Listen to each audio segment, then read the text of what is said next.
Bonjour à tous, Impact Positif se poursuit pour la 3e saison sur la grille de LCI. Toutes les semaines, la parole est aux experts scientifiques afin de mieux comprendre les enjeux du dérèglement climatique partout sur la planète.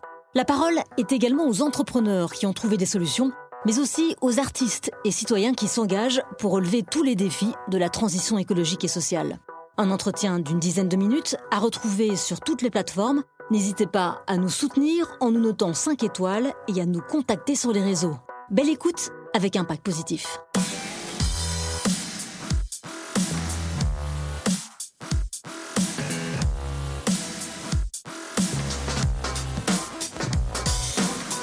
Bienvenue dans Impact Positif, l'émission qui vous parle des enjeux de la transition écologique et sociale, des enjeux qui sont bousculés, on le sait, par la guerre au Moyen-Orient, qui nous rappelle chaque jour notre dépendance aux énergies fossiles. Dans ce contexte, Sébastien Lecornu a annoncé il y a quelques jours un plan d'électrification pour la France. Mais il faudra faire bien plus. Et pour en parler, nous sommes avec Clément Condron. Bonjour. Bonjour. Et merci beaucoup d'être avec nous. Vous êtes ingénieur, chef de projet au Shift Project, le think tank de Jean-Marc Jancovici.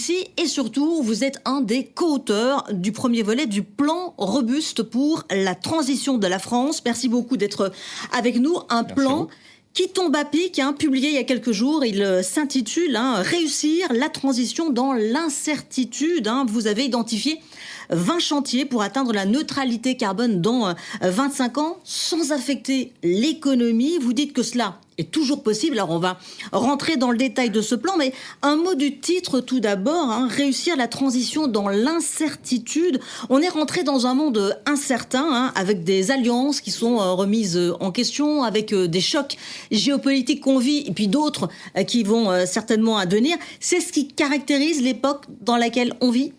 Exactement. Ce qu'on dit, nous, c'est que on a 25 ans pour faire la décarbonation de l'économie française. On a 25 ans pour atteindre la neutralité carbone et pour sortir des énergies fossiles. On sent que les 25 années qui sont devant nous, elles vont être mouvementées si on en juge ce qui s'est passé sur les dernières années. Crise sanitaire, crise géopolitique, crise économique. Et donc tout le défi, c'est d'arriver à réussir cette décarbonation, non pas par temps calme, mais par temps très agité. Et donc c'est tout ce qu'on essaye de mettre en lumière dans ce travail. Alors Jean-Marc Jancovici, qui est connu pour ses punchlines, en a eu une cette semaine. Alors on la regarde justement, il dit « La hausse des prix à la pompe n'est qu'un apéritif par rapport à ce qui pourrait advenir si la décarbonation n'est pas gérée ». C'est tout l'enjeu finalement de ce rapport que vous publiez. Oui, c'est qu'un apéritif, effectivement. Disons que c'est le premier effet, le plus visible, et évidemment peut-être celui qui touche le plus les gens dans un premier temps. On pourrait parler aussi des hausses des factures de gaz quand même, qui vont massivement augmenter d'environ 15%. Donc ça et le prix à la pompe, c'est le premier impact. Pourquoi c'est qu'un apéritif ? Parce qu'effectivement, les énergies fossiles, en fait, c'est 60% de toute l'énergie qu'on consomme. Donc en fait, il y en a partout. Il y en a pour faire les engrais, pour l'agriculture, donc ça impacte ce qu'on mange. Il y en a dans l'industrie, une bonne partie de l'industrie française tourne au gaz, donc en fait, ça impacte tous les produits qui sont fabriqués par l'industrie. Et puis tout ce qui est transporté, est transporté principalement dans des camions qui fonctionnent au diesel. Ouais. Donc en fait, absolument tout. Une grande partie de ce qu'on fait dépend des énergies fossiles. Et donc, si vous avez un problème sur les énergies fossiles, vous avez un problème global, pas juste un problème de prix à la pompe. Alors après le plan de transformation de l'économie française que vous aviez sorti en 2022, donc il y a 4 ans, vous parlez à présent de robustesse dans ce nouveau plan. Alors c'est un mot qui est partout, qui a été remis sur le devant de la scène par le chercheur Olivier Amand. Pourquoi, à votre tour, parler de robustesse ? Oui, alors effectivement, donc Olivier Amand, c'est un biologiste, donc qui a effectivement popularisé cette notion. Nous, on travaille dessus en parallèle. Nous, on a plutôt une approche d'ingénieur de la robustesse. Donc très rapidement, qu'est-ce que c'est la robustesse pour un ingénieur ? Quand un ingénieur conçoit un système robuste, c'est un système qui maintient sa performance même quand tout se passe pas comme prévu. C'est-à-dire même quand il y a des composants du système qui tombent en panne, même quand il y a des perturbations extérieures, le système continue à fonctionner parce qu'il a été prévu pour. Et nous, on essaye d'appliquer cette logique-là à la transition, en se disant une transition qui fonctionne même par temps d'incertitude, c'est une transition qui est robuste, c'est-à-dire qui ne tombe pas à l'eau dès qu'il y a le moindre retard industriel, dès qu'il y a le moindre choc géopolitique, et donc est capable d'encaisser comme ça un certain nombre d'aléas et de chocs, et qui malgré ça atteint ses objectifs. D'accord, donc robustesse aujourd'hui, c'est mieux que la résilience qu'on employait aussi il y a quelques années ? Oui, alors c'est un peu différent. La résilience, c'est plutôt la capacité à se remettre après un choc, alors que la robustesse, c'est plutôt la capacité à encaisser les chocs sans broncher. Oui, c'est un peu différent. Et à continuer surtout. Oui, c'est ça. Alors, vous avez donc identifié 20 chantiers incontournables, emblématiques de la décarbonation dans ces différents secteurs qu'on va voir. Transport, logement, numérique, industrie, agriculture, industrie de l'énergie. Alors, prenons les transports, par exemple, les transports qui sont responsables d'un tiers des émissions totales françaises. Dans les transports, les pistes que vous proposez, elles sont connues. On en parle, elles font partie du débat public. Déployer massivement le vélo, renforcer les transports en commun, massifier les trains passagers, généraliser la voiture électrique, décarboner aussi le secteur aérien. Alors il y a des chantiers qui sont déjà en cours, qu'on peut faire tout de suite, d'autres qui prendront un peu plus de temps, comme le secteur aérien. Qu'est-ce que vous préconisez dans les prochaines années ? Alors effectivement, on préconise plein de choses sur les différents chantiers que vous avez cités. Nous, ce qu'on a essayé, c'est de regarder très concrètement les conditions de réussite. Qu'est-ce qu'il faut faire pour que ces chantiers réussissent ? Parce que vous l'avez dit, c'est des chantiers qui sont pas nouveaux. Oui. En tout cas, sur ceux des transports. Dans les autres chantiers dont on parle, il y en a qui sont peut-être moins connus du grand public, sur l'industrie ou sur l'agriculture. Mais dans les transports, on voit de quoi on parle. Et pourquoi on n'y est pas ? Je prends un exemple, la voiture électrique. Bon, on sait qu'il faut y aller. La voiture électrique, je le rappelle quand même, elle émet 4 fois moins de gaz à effet de serre sur l'ensemble de son cycle de vie qu'une voiture thermique. Donc vraiment, c'est une solution, il faut y aller. Pourquoi ça se déploie pas ? Alors déjà, ça se déploie un peu. On est quand même à 20% des ventes de véhicules électriques aujourd'hui, en vente neuve. Donc ça se déploie. Mais on est encore loin de l'objectif qui est, je le rappelle, de viser le 100% véhicules électriques à la vente en 2035. Et donc, qu'est-ce qu'il faut faire concrètement pour ça ? Il faut tenir bon sur cette réglementation, parce que c'est elle qui montre le cap. Ensuite, il faut que les constructeurs jouent le jeu, c'est-à-dire fassent l'effort industriel qui va bien. Il faut aussi qu'ils adaptent peut-être leur gamme de voitures, c'est-à-dire qu'il ne faut pas produire uniquement des grosses voitures, des gros SUV qui seraient déjà pas très sobres et puis en plus pas forcément abordables pour les gens. Donc nous, on prône le déploiement de petits véhicules électriques abordables. Donc on dit qu'abordable, c'est typiquement pas plus de 15 000 euros neufs. Voilà. Donc c'est des mesures comme ça très concrètes. Déployer des bornes de recharge, parce que souvent ce qui peut faire un peu peur aux gens aussi, c'est les questions d'autonomie. Oui. Alors ça a beaucoup progressé. Mais voilà, il faut qu'il y ait des bornes et dans tous les territoires, même en zone rurale. Voilà, donc c'est vraiment c'est les conditions très concrètes pour que ça soit faisable au bon rythme. Alors, il y a donc c'est les transports, il y a aussi l'agriculture, et on sait que c'est un secteur qui est en crise. On a vécu plusieurs années consécutives où on a vu les agriculteurs dans les rues, les agriculteurs qui n'arrivent pas à vivre correctement de leur travail. Là aussi, vous proposez de généraliser les élevages bovins résilients, bas carbone, réduire également l'usage des engrais azotés. Mais là aussi, on voit que c'est compliqué d'avancer dans ce secteur en crise. Oui, bien sûr, c'est compliqué. Alors là, on avait produit un gros travail fin 2024 sur l'agriculture, dans lequel on listait plein de choses. On en reprend certains éléments là dans ce nouveau rapport. On avait fait aussi une grande consultation des agriculteurs. On était allé parler à des milliers d'agriculteurs. Et en fait, ce qui en ressortait, c'est aussi que les agriculteurs, ils sont favorables en fait aux mesures de transition écologique, mais à condition d'être aidés, à condition d'être protégés. Parce que c'était ça quand même qui est un des enseignements de cette consultation.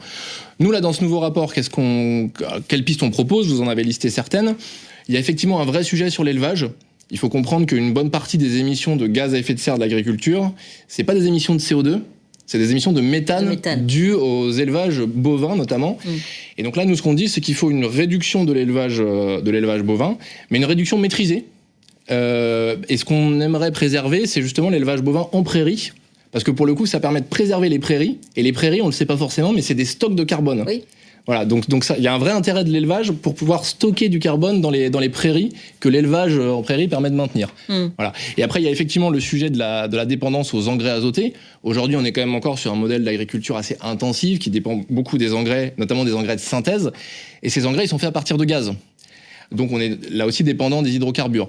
L'idée, ça serait de réduire cette dépendance, notamment en déployant ce qu'on appelle les légumineuses. Donc c'est un type de culture, par exemple les lentilles, c'est des légumineuses, qui ont le pouvoir d'apporter naturellement de l'azote au sol. Donc on n'a plus besoin moins besoin des engrais artificiels de synthèse. Donc voilà, c'est typiquement ce type de mesure-là qu'on propose. Mais qu'on ne retrouve pas, par exemple, dans le projet de loi d'urgence agricole, qui a été présenté en Conseil des ministres, qui va être examiné au mois de mai, au mois de juin à l'Assemblée au Sénat. Moi, j'ai pas eu l'impression qu'on allait plutôt dans ce sens-là. On va pas tout à fait dans ce sens-là, effectivement. Ouais. D'accord, donc on ne vous écoute pas spécialement pour la transition de l'agriculture. Pas pour l'instant, mais c'est pour ça qu'on continue à marteler nos messages. Alors l'urgence est d'accélérer sans compromis, dites-vous. Un plan d'électrification a été annoncé la semaine dernière. Alors une électrification massive est incontournable pour mettre à l'abri les ménages français des prochaines crises sur les énergies fossiles.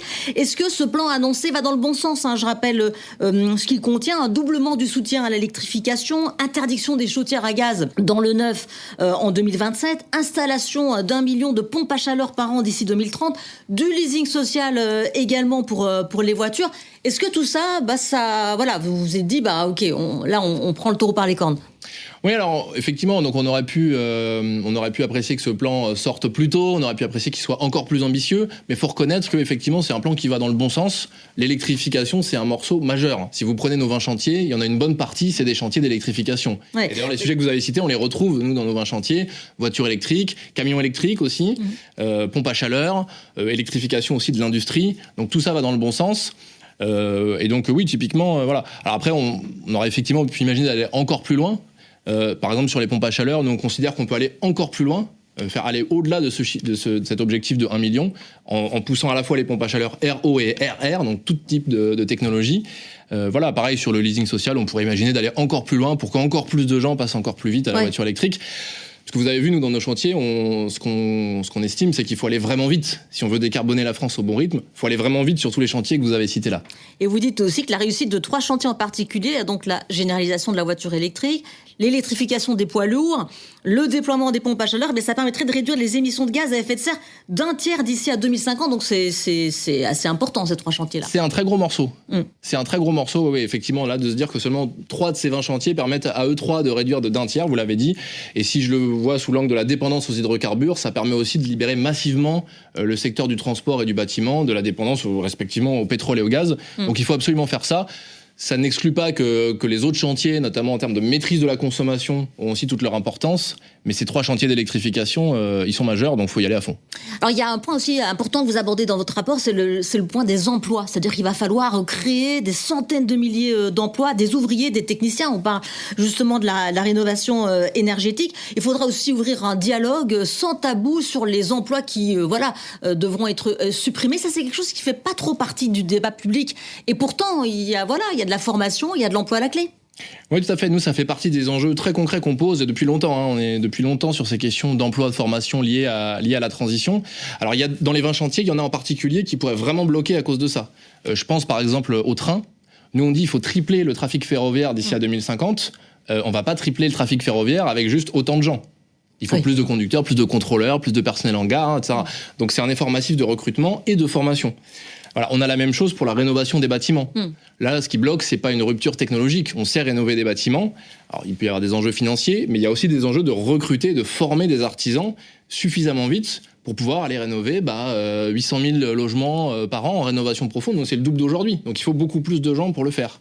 Voilà. Et puis, il y a l'autre volet de votre question, c'est effectivement les secteurs où là, l'activité va plutôt se contracter dans le cadre de la transition. Donc là, je pense par exemple au transport routier.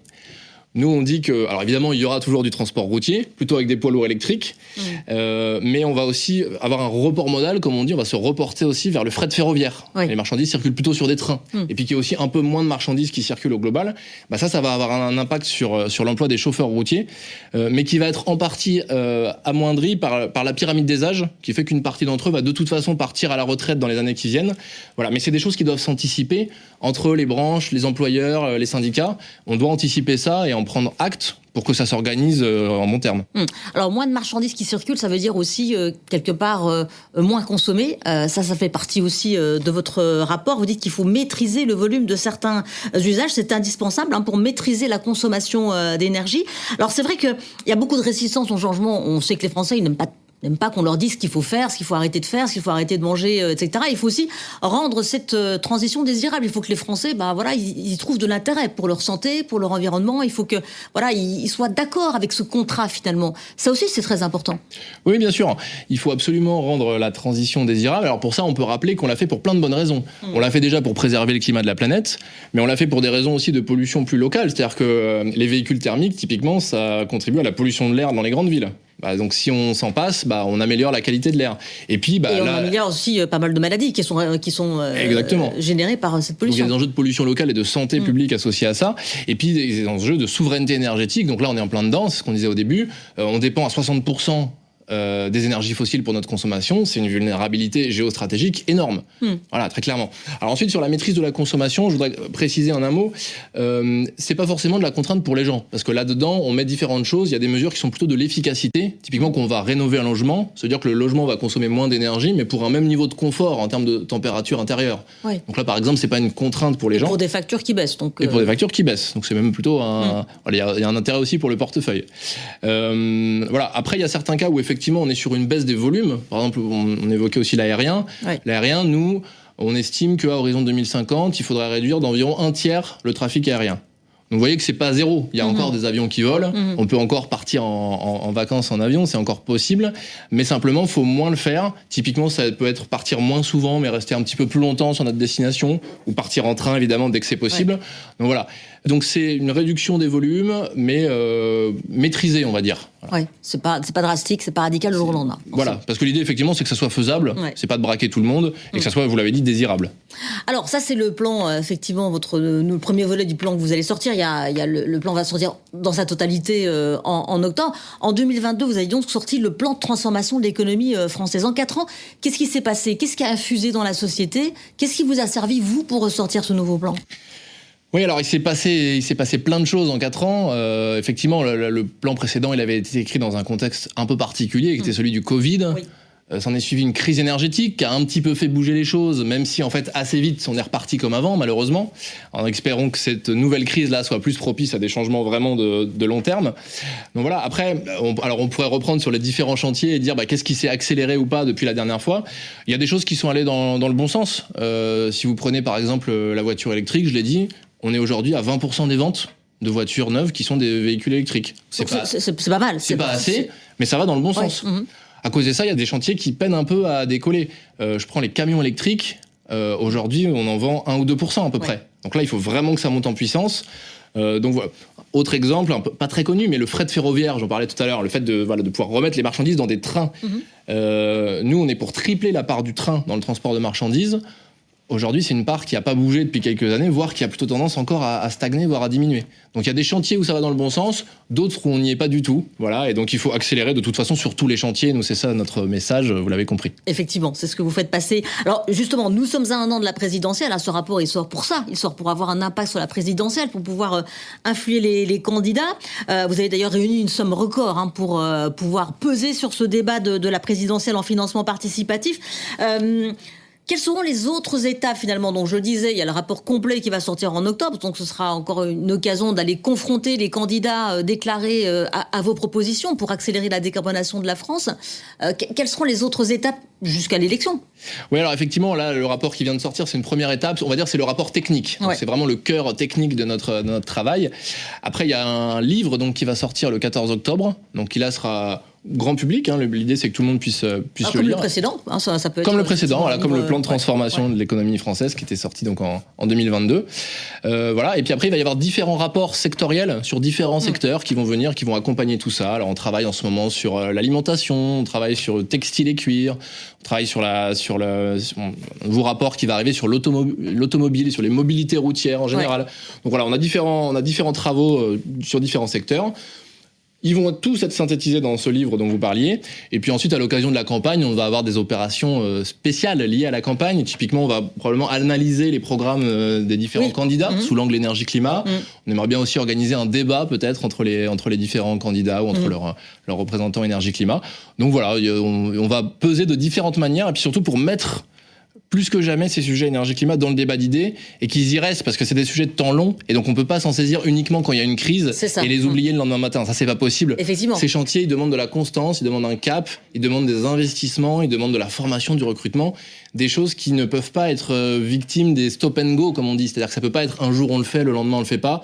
Non, il faut le faire à fond. et pendant les années, les décennies qui viennent. Oui, c'est ça, parce qu'effectivement, si Sébastien Lecornu a annoncé son plan d'électrification, c'est le contexte qui a joué, ce contexte de guerre au Moyen-Orient. Si ce contexte n'avait pas existé, on ne sait pas s'il aurait effectivement annoncé ce plan d'électrification, même si... Alors c'était dans les tuyaux, mais ça a sûrement pris une autre ampleur en raison du contexte. Exactement. L'idée, effectivement, c'est de continuer, même quand les crises se terminent, et surtout avant la prochaine crise. Clément Condron, l'émission s'appelle Impact Positif. Si vous deviez redire quelque chose de positif dans ce contexte qu'on a vu, qui est chahuté, devant cette incertitude que vous décrivez également dans votre rapport, qu'est-ce que ce serait ? La chose positive, alors j'ai envie de dire, à quelque chose malheur est bon, c'est-à-dire qu'on est dans un contexte géopolitique et dans un contexte de choc énergétique assez terrible pour les gens qui le subissent, mais à quelque chose malheur est bon, ça remet les sujets énergie-climat sur la table. Et quelque chose de positif directement issu de notre travail, je me permets, c'est que si on réussit les 20 chantiers dont on parle dans notre rapport, alors on réussit la décarbonation de la France. C'est ce que montrent nos modèles, c'est ce que montrent nos calculs. Donc on peut décarboner la France, c'est encore possible. Par contre, il faut s'y mettre à fond et dès maintenant et dans la durée. Merci beaucoup Clément Condron d'être venu dans Impact Positif pour LCI, une émission que vous pouvez revoir en replay sur tf1info.fr et bien sûr c'est aussi un podcast sur toutes les plateformes. N'hésitez pas à flasher le QR code qui s'affiche là en bas de votre écran pour retrouver cette émission. Merci encore à vous. Merci à vous.